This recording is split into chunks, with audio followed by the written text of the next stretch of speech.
National স্টেডিয়ামে Bangladesh cricket দলের fitness test, সেসব গল্প পরে। আগে নাহিদের সাথে অন্য ক্রিকেটারদের দূরত্বটা দেখুন।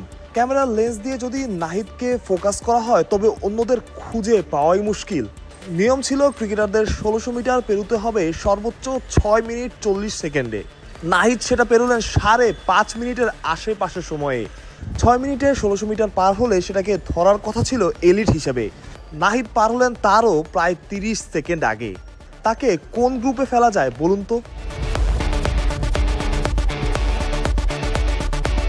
নাহিদ যখন দৌড়চ্ছিলেন আশপাশ থেকে সবাই বাহবা দিচ্ছিলেন, দেওয়াটাই তো স্বাভাবিক। এমন পারফরমেন্স কেউ আশাই করেনি। অনেকের শঙ্কা ছিল ৬ মিনিট ৪০ সেকেন্ডে দৌড়ানো যাবে কিনা। নাহিদ প্রমাণ করলেন চাইলে ৫.৫ মিনিটেও দৌড়ানো যায়। তার আবির্ভাবের মতো ওই ফিটনেস ট্রেনিংয়েও নাহিদ ছিলেন বিস্ময়।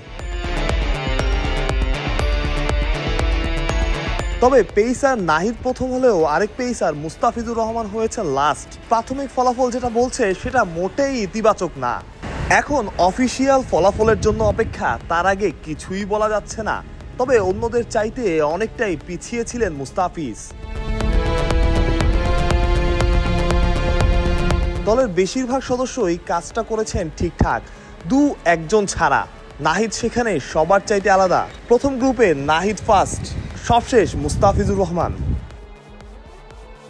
ন্যাশনাল স্টেডিয়াম থেকে মাহফুজ প্রত্যয়, বিডি ক্রিক টাইম।